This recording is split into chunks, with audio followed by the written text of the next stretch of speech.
Alright guys, welcome back to my channel.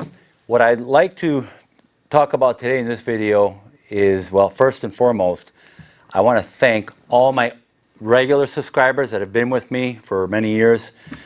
Thank you for sticking with me on my new journey now, because since I'm now carnivore. Thank you so much for sticking around. I know I lost a lot of subscribers. And I expected it. I understand that. My channel doesn't appeal to them anymore. It's not all about gardening anymore. Although I may do a little gardening here and there because now we're growing stuff for our birds and possibly future animals. We'll see. Basically, a thank you to my old subscribers. They stuck around to continue watching my channel. And to my new subscribers, thank you so much. I am going to work very hard to try to basically document my journey into carnivore, how it's improving my health, what type of foods we eat, how we prepare our food now, just those types of things. And I'm going to be doing tons of research. And I'm going to try to give you all the latest research that I can find on being a carnivore, how it improves your health, why it improves your health, and the basic science and research behind all that, the best that I can, and in layman terms. I am no scientist or anything like that, obviously, and I'll just try to explain it to you the best I can, and the way I see it. That it was presented to me, put it that way. I can't thank enough all the people that have commented on my first and my second video of my carnivore journey. That first video has over 30,000 views. I have well over 500 comments on that video alone. My second video, I think I have over 300, over 16 or 17,000 views. I don't even remember now, and over 200 and over 300 comments on that video. And both the first and the second video, I would urge any of you that are watching this video now, go back to my first and second video of me becoming carnivore, and I'm going to link those at the end of the video too. I urge those of you who are watching now to go back, go through the comments. I cannot believe how many comments there are, all positive, all went through the same experiences I was going through, all the pain and suffering, the inflammation, the health issues, and telling me that they've been carnivore for a couple of months, they've been carnivore for a couple of years, whatever it is, and how they've improved their health and how everything's gotten better for them, mood, blood work, everything. And it just blows me away how many comments and how many of those comments are all like that. It just blows me away. I mean, I knew there was a lot of people going carnivore. There's a lot of channels out there that are going carnivore. But I never expected in one or two videos to see, 500 plus comments and 300 plus comments on another video, all showing the same kind of testimonies and experiences that they've had and what they're doing. And read those. They're inspiring. They will give you, you get ideas of how people are doing what they're doing and how you can relate to some of these people. And it's just awesome, just unbelievably awesome. So obviously our lives have changed for the better, of course. Besides our health and feeling much better and feeling like I'm young again. I hear that a lot, but I'm feeling like I'm young again, And that's what I'm experiencing. That's what my wife and I are experiencing. But what we're really finding out now is how much extra time we have, since we don't have to do all this gardening. We don't have to be prepping food all the time and cooking. My wife would spend so many hours in the kitchen, and I used to hear her frustrations and how upset she used to be that this recipe's not working out, and she's got all these different recipe books and stuff. She, you know, because to change up our food, you know, to make things taste better or whatever. And but the frustration and anger and just being upset that she's always in the kitchen cooking and cleaning, and you know, after you're done cooking, you got there's a ton of stuff to clean. All these different recipes and recipe books and all that is vanished, gone.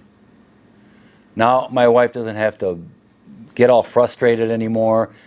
I do a lot of the cooking now. So how do we cook our food?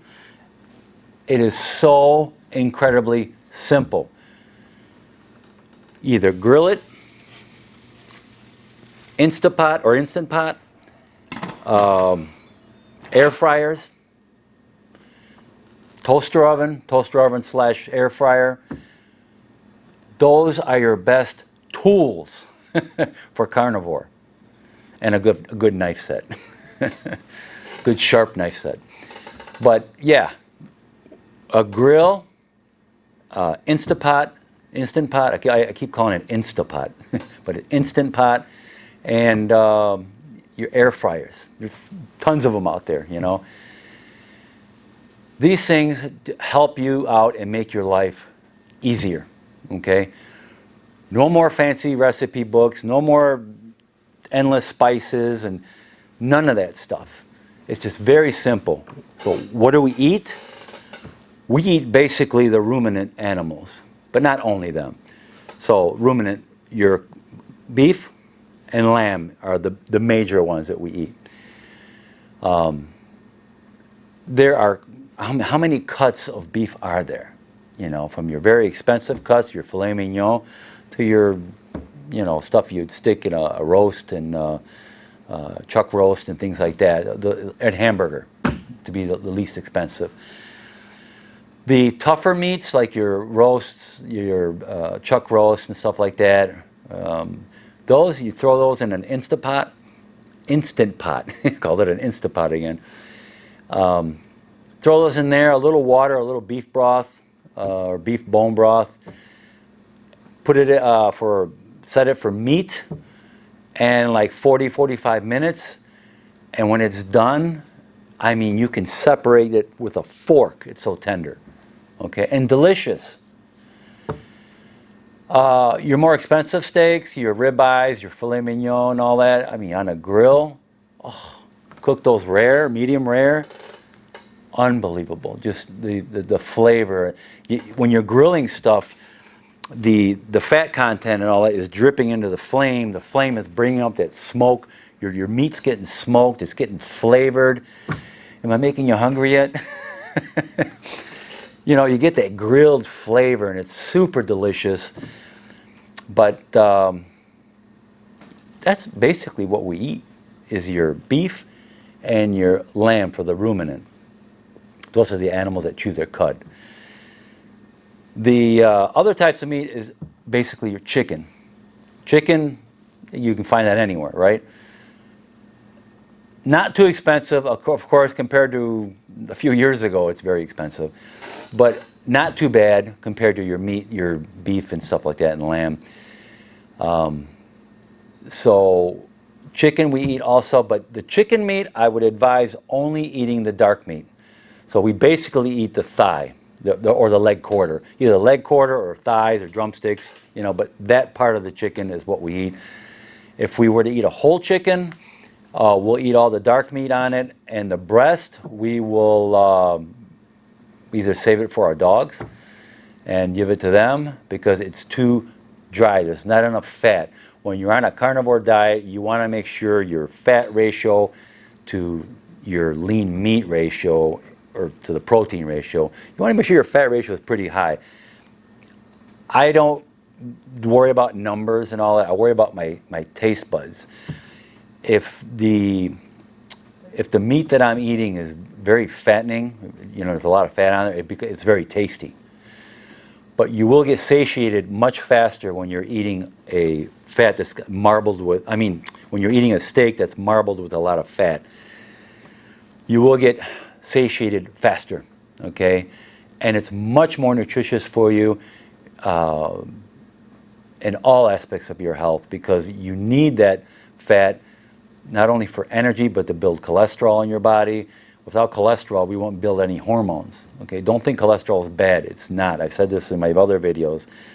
It's not the fat that causes the cholesterol to stick to clog your arteries. It's the sugar, it's the carbs, it's the high sugar and carbs type diets, and then your insulin goes up and your sugar levels go up, and it just wreaks havoc, destroys the lining of your arteries, and when your arteries and cells are damaged, then your cholesterol sticks and tries patching it up, and you get clogged arteries. If you would avoid all the carbs and stick to a more keto, ketovore, or carnivore diet, you will avoid all this epidemic of cardiovascular disease and being overweight that's plaguing America right now and other countries around the world. This fast food crap, junk that people are eating, the refined carbs, it's all killing us. I don't have to tell you that. Just go out when you go out shopping, look at everybody around you.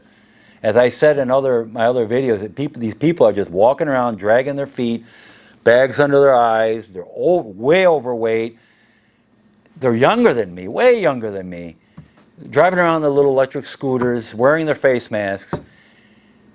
And I had to put that in because it's ridiculous. It really is, unless they have some kind of a health issue, I don't know.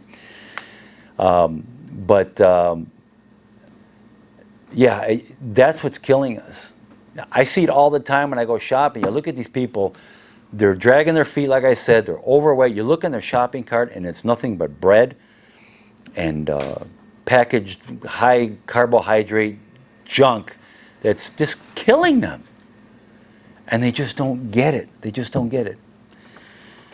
That's another reason why I want to do these videos, to wake people up. I don't want to make fun of these people. I'm just pointing them out. And I wish they would watch videos like this and other carnivore videos and change their lives. You can reverse diabetes, type 2 diabetes, with a carnivore diet, with a keto diet, a ketogenic diet. That's when your body runs on ketones, or your body fat, rather than carbohydrates. Years ago, I thought that when I was bodybuilding and stuff, I thought we needed to run on carbs. And prior to competitions, what guys would do is 2 or 3 weeks before competition, they would strictly eat meat. A lot of guys, not everybody, but a lot of guys would do that. Strictly eat meat, limit their carbs to like 50 grams, like maybe a small bagel or something, a day. That's it. And they shed off all that fat, and they get really lean and ripped looking. But we thought back then, you know, well, after that, you have to start eating carbs again, because you're like, oh, I got to eat carbs.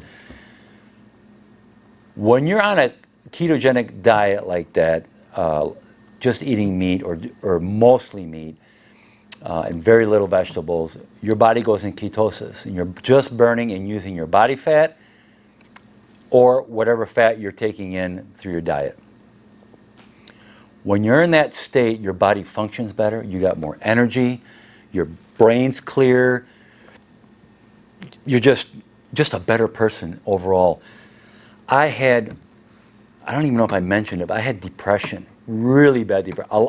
Besides all the other problems that I've had in my previous videos that I've told you about, the joint pains, the PVCs, the heart palpitations, air hunger, just a whole bunch of problems. Rashes, eczema, and all that stuff. A ketogenic diet got rid of all that for me.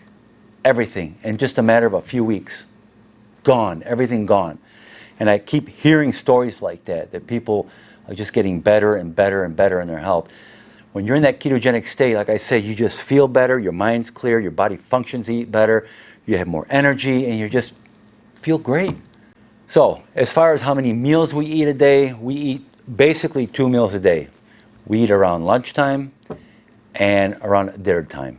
So, lunchtime. We get up at, 7, 8 o'clock, whatever. And we're still fasting from dinner the night before, right? So it's kind of you're doing your fast through the night, and then around 11, 12 o'clock, we eat our lunch, basically. So what is our lunch? Chicken thighs, hamburger, lamb, hamburger and eggs, whatever, Whatever is an animal base. So for us, your beef, lamb, eggs, chicken. I love turkey also. Fish. Sometimes we'll have salmon for our lunch / breakfast. Salmon. I love salmon because it's a nice fatty fish and it's full of omega-3s and all that. It's very good for you. In fact, I would suggest eating fish like salmon or sardines at least a couple times a week, for one of your meals anyways. So 2 meals a day, and we incorporate the beef, lamb, chicken, turkey, fish, and eggs, basically, is our basic diet. Dinner, same thing. Okay, there's no such thing of eating a particular meal called breakfast, okay? It has to be like cereal. That was put into our society basically in the late 1800s. Kellogg's and all those cereal manufacturers telling us that we need to eat grains. We know what grain does to us now. It really bloats us. It wreaks havoc on our body. It gives us brain fog. It's just now the gluten thing and all that. It's horrible. It's not good for you, people. I know people have eaten it in the past as a survival food. I get that. There's the hard times. And there's times where meat's not available, so they had to eat these things along with potatoes and things that store for a long time. I get that, but we don't live in those days anymore. At least right now we don't. Thank God. So eat optimally. Your meats right now would be optimal, or at least at a ketovore type diet. That would be the best thing. And as far as preparing meals, like I mentioned earlier, it's super easy. If you have those tools, now that I call them, your grill, Instant Pot, an air fryer or toaster oven, / air fryers, because we just got a toaster oven that's both toaster oven and an air fryer. Those right there, you would just pretty much all you need. And like I said, how many different cuts are there in beef? How many different cuts are there in lamb? How many ways can you, chicken? There's so many. The chicken you can have, the chicken thighs, the drumsticks. For me personally, I like my chicken cooked in a grill, especially the thighs. It becomes out super juicy, delicious. It's not dry like chicken breast. I would avoid chicken breast, completely avoid it. So those are the things that I would personally stick with, and that's how we cook those things. Spices. So as far as spices is concerned, we're pretty strict on our carnivore diet right now, so we basically just use salt. We use either a Himalayan salt or a sea salt, but use a natural salt like that. Do not use table salt. Table salt is just refined. They stripped everything out of it basically, and it's actually bad for you. So stick with a natural salt. And spices and stuff, we really don't use spices anymore. You can if you want to, if you don't want to be too strict about it. In the beginning, I would be strict because you want to avoid anything that's plant related to let your body heal. Okay, you have to let your body heal because from all the inflammation, all the years of inflammation that your body's had, especially what I've had, and your body will start to heal. You start feeling better. But I would avoid all spices, and that's why if you cook the meat that's fatty, you get a ton of flavor. If you just cook chicken breast, it's dry, it's disgusting, and it's bland, and it's horrible tasting. thighs, and drumsticks. That's the basics what we stick with. And chicken wings, you know, those are pretty good too. Not much meat on them, but they're good too. So spices, yeah, salt is all we use. If you wanted to, I've noticed that the Dijon mustard, the brand that we use, it's got 0 carbs per teaspoon. So if you just want to get a little teaspoon and put it maybe on your hamburger or something or whatever, just to give it a little flavor now and then, I mean, that's fine. But make sure if you're going to put something on the whatever you're eating, look at the label. Make sure the carbs are 0. And speaking of spices and condiments and stuff, is your barbecue sauce. Do not use barbecue sauce. Thinking, well, I'm eating meat, I'm going to just pile on all this barbecue sauce. No. Barbecue sauce is full of sugar. Well, what do you think it tastes so good for? Full of sugars, avoid it with alcohol. Anything you want to put on your meat, look at it. Make sure the carbs are 0. Okay, no sugars, 0. Even if it says no added sugar and it shows sugar in there, don't eat it. You know, guys, I guess that's about it. That's the basics of what we do here. Again, I'm going to have videos coming up showing how we prepare our food. You know, I'm just going to show how we do it, whether you like it or not. You know, I don't know, but that's how we do it. And like I said, keep the fat content up a little bit on your food. Your hamburgers, either get that 70-30 or an 80-20. I wouldn't go anything leaner than 80-20. We were buying it was like 90 or 93% ground beef, lean. And I cooked it medium rare like I like it, and it was still dry, just dry. I didn't like it at all. No flavor. And remember, you need fat to burn to use it for energy now. So you want to keep your fat intake up. Remember, people, fat does not make you fat. Fat makes you full of energy. Your body burns it and uses it for energy. It doesn't store it as fat, okay? So I guess that's about it, guys. All right, so I hope you enjoyed this video. Please like, subscribe to my channel, and I will see you guys in my next video.